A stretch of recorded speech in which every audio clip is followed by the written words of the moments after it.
السلام علیکم ورحمۃ اللہ۔ میں ہوں محمد اسرافیل اور آپ دیکھ رہے ہیں میرا یوٹیوب چینل فقط جانکاری۔ ناظرین کرام، شریعت اسلام میں انسان کے لیے سہولت ہے۔ اسلام کا کوئی حکم فطرت انسانی کے خلاف نہیں ہے۔ روزے دار کو بھی کبھی ایسی مجبوری پیش آ جاتی ہے کہ اس کے لیے روزہ رکھنا یا اسے باقی رکھنا مشکل ہو جاتا ہے۔ ہم یہاں انہی اعذار کو بیان کر رہے ہیں کہ جن کی وجہ سے روزہ نہ رکھنا یا روزہ رکھنے کے بعد توڑ دینا جائز ہے۔ تو چلیے چلتے ہیں ان اعذار اور مجبوری کی اور کہ جن کی وجہ سے روزہ نہ رکھنا یا روزہ رکھنے کے بعد توڑ دینا جائز ہے۔ پھر ترتیب ملاحظہ فرمائیں۔ اس سے پہلے میری گزارش ہے کہ اگر آپ نے میرے چینل کو سبسکرائب نہیں کیا ہے تو پلیز سبسکرائب کر کے ضرور بیل آئیکن دبا لیں، کیونکہ یہاں آپ کو صرف مسائل دلائل کے ساتھ ہی ملیں گے۔ تو چلیے شروع کرتے ہیں۔ بسم اللہ الرحمن الرحیم۔ الجواب باللہ التوفیق۔ نمبر 1، مریض۔ بیماری کی وجہ سے اللہ تعالیٰ نے رمضان کا روزہ توڑنے اور صحت مند ہونے کے بعد اس کی قضا کرنے کی اجازت دی ہے۔ حوالہ کے لیے دیکھیں سورہ بقرہ آیت نمبر 184۔ کفارہ کی ضرورت نہیں۔ فقہا کا اس پر اتفاق ہے کہ مریض کے لیے مرض کی وجہ سے روزہ نہ رکھنا مباح ہے، اور اسی طرح اگر روزہ سے ہے تو روزہ توڑنا بھی جائز ہے۔ بحوالہ تاتارخانیہ جلد 3 صفحہ نمبر 404۔ اب بات رہی کہ مریض کے کسے کہتے ہیں اور بیماری کی صورتیں کیا کیا ہیں۔ الف، پہلے سے مریض ہو اور روزہ رکھنے کی وجہ سے ہلاک ہو جانے یا کسی عضو کے ضائع ہو جانے کا اندیشہ ہو۔ با، پہلے سے مریض ہو اور روزہ رکھنے کی وجہ سے مرض بڑھ جانے کا اندیشہ ہو۔ جیم، پہلے سے مریض ہو، روزہ رکھنے کی وجہ سے مرض میں اضافہ کا تو اندیشہ نہ ہو لیکن خطرہ ہو کہ یہ صحت میں تاخیر اور بیماری میں طول کا باعث ہوگا۔ دال، ابھی بیمار نہ ہو لیکن معتبر اور دیانتدار ماہر مسلمان ڈاکٹر کی رائے ہو کہ روزہ رکھا گیا تو یہ شخص مریض ہو جائے گا۔ ان تمام صورتوں میں اگر صبح صادق سے پہلے بیمار ہوا ہو تو روزہ نہ رکھنا، یا روزہ شروع کرنے کے بعد بیمار ہوا ہو تو روزہ نہ رکھنا، یا روزہ شروع کرنے کے بعد میں بیمار ہوا ہو تو توڑ دینا، دونوں ہی جائز ہے۔ بعد میں قضا کر لے، کفارہ واجب نہیں ہے۔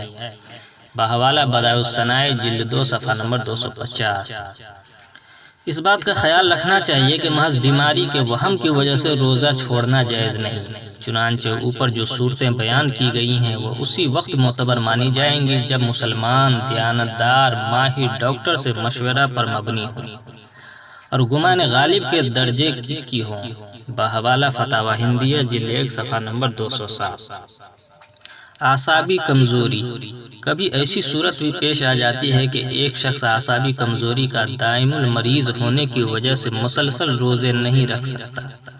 چند دن روزے رکھنے کے بعد چند دن روزے کا ناغہ کرنا ضروری ہو جاتا ہے، تو جتنے دن روزے رکھ سکتا ہے رکھ لے۔ جب تکلیف شروع ہو جائے یا اس کا اندیشہ پیدا ہو جائے اور مسلمان دیانتدار ماہر ڈاکٹر اس کی نشاندہی کر دے تو روزہ نہ رکھے، بعد میں صرف قضا کر لے۔ بحوالہ کتاب الفتاوی جلد 3 صفحہ نمبر 408۔ نمبر 2، مسافر۔ جن اعذار کی وجہ سے روزہ نہ رکھنا جائز ہے ان میں سے ایک عذر سفر شرعی ہے۔ سفر شرعی سے مراد تقریباً 83 کلومیٹر ہے۔ حوالہ کے لیے چند اقوال کے ساتھ ملاحظہ فرمائیں۔ ایضاح المسائل صفحہ نمبر 68۔ اگر کوئی شخص اپنے وطن سے تقریباً 83 کلومیٹر کے سفر کا ارادہ کرتا ہے تو وہ شریعت کی نظر میں مسافر مانا جائے گا اور اس کو یہ رخصت ملے گی۔ بحوالہ بحر الرائق جلد 2 صفحہ نمبر 383۔ اگر سفر اتنی مسافت کا ہو جس کا ذکر اوپر ہو چکا تو رمضان المبارک میں روزہ افطار کرنا جائز ہے۔ فتاوی ہندیہ جلد 1 صفحہ نمبر 306۔ سفر کی وجہ سے روزے سے افطار کے جائز ہونے کے سلسلے میں مندرجہ ذیل تفصیل ہے۔ الف، اگر صبح ہونے کے بعد سفر شروع کیا تو اس دن روزہ رکھنا واجب ہے، البتہ سفر شروع کرنے کے بعد توڑا تو صرف قضا واجب ہوگی، کفارہ واجب نہیں ہوگا۔ اور اگر روزہ رکھا اپنے گھر پر اور پھر گھر پر ہی روزہ توڑ دیا اس کے بعد سفر شروع کیا تو قضا کے ساتھ کفارہ بھی واجب ہوگا۔ فتاوی ہندیہ جلد 1 صفحہ نمبر 206۔ کفارہ اور فدیہ کے بارے میں میری ایک ویڈیو بنی ہوئی ہے، جا کر ضرور سے دیکھ لیں۔ اسی ویڈیو کے لاسٹ میں انشاءاللہ دائیں طرف آپ کو نظر آ جائے گا۔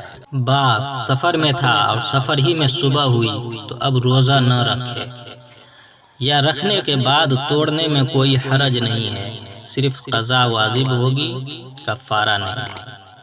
بحوالہ فتاوی ہندیہ جلد 1 صفحہ نمبر 206۔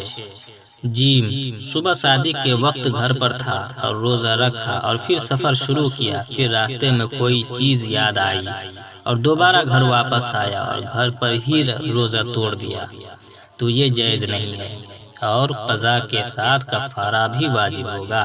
بحوالہ فتاوی قاضی خان جلد 1 صفحہ نمبر 203۔ دال، سفر میں روزہ نہ رکھنے یا روزہ توڑنے کی اجازت ہے جیسا کہ ابھی اوپر گزرا، لیکن اگر روزہ رکھنے میں زیادہ مشقت نہ ہو تو روزہ رکھ لینا بہتر ہے، زیادہ مشقت ہو تو روزہ رکھنا مناسب نہیں ہے۔ بحر الرائق جلد 3 صفحہ نمبر 282۔ نمبر 3، حمل والی عورت، حاملہ یعنی وہ عورت جس کے پیٹ میں بچہ ہے، اگر وہ روزہ رکھنے میں یا روزہ باقی رکھنے میں اپنے بچے کے لیے نقصان دہ سمجھتی ہو یا خود اپنے لیے مشقت کا احساس کرتی ہو تو اس کے لیے روزہ نہ رکھنا یا روزہ توڑنا دونوں جائز ہے، بعد میں اس کی قضا کر لے، کفارہ کی ضرورت نہیں ہے۔ فتاوی ہندیہ جلد 1 صفحہ نمبر 207۔ نمبر 4، دودھ پلانے والی عورت، اگر دودھ پلانے والی عورت اپنے بچے یا اپنے بارے میں نقصان کا اندیشہ کرے تو روزہ توڑنا جائز ہے اور بعد میں صرف قضا کر لے، کفارہ اور فدیہ کی ضرورت نہیں۔ فتاوی دارالعلوم جلد 1 صفحہ نمبر 424۔ نمبر 5، روزے کی حالت میں سخت بھوک اور پیاس کا ہونا، ایک شخص نے اپنے معمول کے مطابق روزمرہ کا کام کیا لیکن اس کو اتنی سخت بھوک اور پیاس لگنے لگی کہ اس کی وجہ سے ہلاک ہونے کا خوف ہو یا دماغی توازن سے متاثر ہونے کا احساس ہو تو روزہ توڑنے کی اجازت ہے، بعد میں صرف قضا کر لے، کفارہ کی ضرورت نہیں۔ لیکن اگر اس نے جان بوجھ کر زیادہ کام کیا جس کی وجہ سے یہ حالت ہو گئی اور روزہ توڑ دیا تو قضا کے ساتھ کفارہ بھی واجب ہوگا۔ بحوالہ تاتار خانیہ جلد 3 صفحہ نمبر 406۔ نمبر 6، شیخ فانی، شیخ فانی اس کو کہتے ہیں کہ جس میں بہت زیادہ بڑھاپے کی وجہ سے روزے کی طاقت نہ ہو اور روز روز اس کی صحت گھٹتی جا رہی ہو، ایسے شخص کو روزہ نہ رکھنے اور رکھ لیا ہے تو توڑنے کی اجازت ہے، ایسے شخص کو چاہیے کہ روزے کے بدلے فدیہ دے دے۔ بحوالہ فتاوی ہندیہ جلد 1 صفحہ نمبر 207۔ نمبر 7، مجاہد فی سبیل اللہ، اگر کسی مجاہد کو گمان غالب ہو کہ روزے کی حالت میں کمزوری آ جائے گی اور جہاد کرنے میں کمی آنے کا خوف ہے تو اس کو روزہ نہ رکھنا یا رکھ کر توڑ دینا جائز ہے اور بعد میں قضا کر لے، کفارہ کی ضرورت نہیں۔ بحوالہ عمدۃ الفقہ جلد نمبر 3 صفحہ نمبر 361۔ ماخوذ از روزہ احکام و مسائل صفحہ نمبر 33 تا 37 از مفتی سعید الظفر صاحب قاسمی۔ ناظرین اکرام، امید کرتے ہیں کہ جواب سمجھ میں آ گیا ہوگا، تو بس ایک لائک کر دیں، اگر ممکن ہو تو اپنے دوستوں تک بھی شیئر کر دیں تاکہ ان کو بھی جانکاری مل جائے۔ پھر ملتے ہیں انشاءاللہ ایک نئی ویڈیو میں ایک نئی جانکاری کے ساتھ، جب تک کے لیے والسلام علیکم ورحمۃ اللہ۔